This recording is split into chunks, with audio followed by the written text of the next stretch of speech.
हरे कृष्णा। तो चतुर्युग के बारे में थोड़ा सा हम समझेंगे। 4 युग हैं, सत्ययुग, त्रेता युग, द्वापर युग और कलयुग। सतयुग को कृतयुग भी कहा गया है।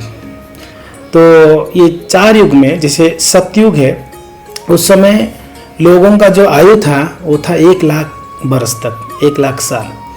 और जब त्रेता युग आया तो लोगों का आयु सिर्फ 10% रह गया, यानी 10,000 साल हो गया, वो आयु घट गया। और जैसे द्वापर युग आई तब लोगों का आयु सिर्फ 1000 साल हो गया, उसका 10% रह गई। और कलयुग में हम लोग का आयु 100 साल हो गई है, मगर अभी 100 साल कोई नहीं जीता है। मैक्सिमम अभी एवरेज में 60-70 साल मैक्सिमम एवरेज है।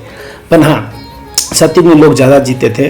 तो कहा गया है श्रीमद् भागवत में, कृते ध्यायतो विष्णु त्रेतायाम यजतो मखेई द्वापरे परिचर्यायाम कलौ तद हरि कीर्तनात्। तो सतयुग में अगर किसी को भगवत प्राप्ति करना होता तो उनको क्या करना पड़ता, ध्यान करना पड़ता। कृते ध्यायतो विष्णु, भगवान विष्णु का ध्यान करते।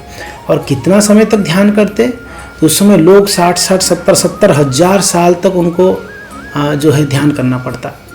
और उसके बाद भी भगवत प्राप्ति बहुत मुश्किल था सतयुग में। और त्रेतायुग में लोग क्या करते थे भगवत प्राप्ति के लिए, यजतो मखई, यानी बड़े बड़े यज्ञ करते थे। जैसे हमने सुना है अश्वमेध यज्ञ जैसे बड़े बड़े यज्ञ, और उस यज्ञ से भगवान को प्रसन्न करते थे। मगर जब द्वापर आई और विधि क्या चेंज हो गया। द्वापर युग में था परिचर्यायाम, भगवान की श्री विग्रह का सेवा पूजा, मंदिरों का स्थापना कर कर, भगवान का अर्चा विग्रह को स्थापना कर कर उनका सेवा पूजा अच्छे से करना। ये था द्वापर युग का युग धर्म। तो उसके द्वारा भगवत प्राप्ति कर सकते थे, भगवत कृपा प्राप्त कर सकते थे। मगर कलयुग में हम ना यज्ञ कर पाएंगे, ना सतयुग जैसा ध्यान कर पाएंगे। हम तो थोड़े समय के लिए भी अगर ध्यान में बैठेंगे तो हमारा ध्यान भटक जाएगा, हमारा मन कहीं जगह पे जो है घूमने चला जाएगा, पता नहीं चलेगा हमें। तो हमारा ध्यान तो नहीं होगी।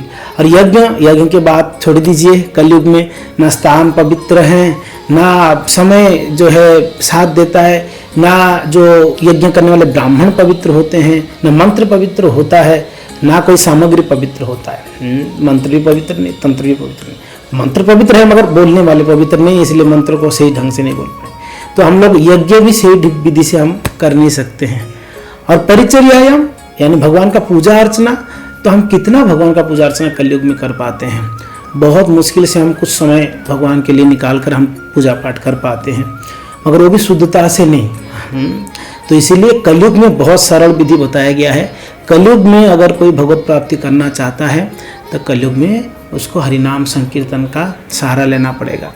अगर व्यक्ति हरिनाम संकीर्तन करता है, कलौ तद हरि कीर्तनात्, भगवान का कृष्ण का अगर कीर्तन करते हैं तो उसके द्वारा भगवत प्राप्ति हो जाएगी, भगवान का कृपा का प्राप्त कर सकते हैं हम। तो इसलिए कलयुग में कहा गया है, कलयुग सिर्फ नाम आधार है। कलयुग में हमको भगवान नाम को निरंतर जप करने के लिए प्रयास करना है। हरे कृष्णा कृष्णा कृष्णा हरे हरे, हरे राम राम राम हरे हरे। ये महामंत्र हैं, सारे मंत्रों का राजा है, सार है। तो इस मंत्र को अगर हम रोजाना समय निकाल कर जाप करेंगे तो इस मंत्र के द्वारा भगवान जो है हमें कृपा करेंगे।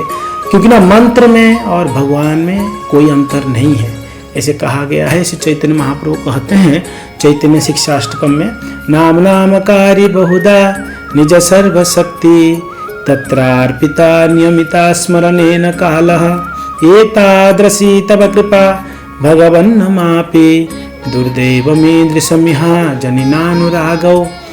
तो महाप्रभु कहते हैं, नाम नामकारी बहुधा निज सर्वशक्ति, भगवान अपने नाम में समस्त शक्ति अर्पित कर दिए हैं। और इस नाम में भगवान में कोई अंतर नहीं, भगवान में जितनी शक्ति है नाम में उतनी शक्ति, यानी नाम में भगवान में कोई अंतर नहीं रह गया। और इस नाम को जप करने के लिए कोई स्थान कोई समय का निर्धारित नहीं किया गया, किसी भी समय पर किसी भी स्थान में हम जप कर सकते हैं। तो इसीलिए कलयुग में हमें हरिनाम का शरण लेना पड़ेगा, जिसके द्वारा हम भगवान की कृपा प्राप्त कर सकते हैं। और कलयुग दोषों का जो है सागर कहा गया है। कलौ दोष निधि राधन अस्ति एक महान गुण। इस कलयुग दोषों की सागर, इतने दोषों में आप जहां भी देखो वहां पर अवगुण ही अवगुण दिखाई देता है। कलयुग में कोई अच्छा गुण नहीं है। मगर कहा गया एक अच्छा गुण है। क्या है? कलो दोष निधि राजन अस्ति एक महान गुण, एक महान गुण भी है इसमें। और क्या है? कीर्तनादेव कृष्णस्य मुक्त संग परम व्रजेत। भगवान श्री कृष्ण का जो कीर्तन है, नाम कीर्तन है, वो अगर हम करेंगे तो क्या होगा? मुक्त संग परम व्रजेत, हम भगवान का प्राप्त कर सकते हैं, मुक्त हो सकते हैं ये भौतिक कर्म से। तो सभी से निवेदन है, आप भी जप करिए। हरे कृष्णा।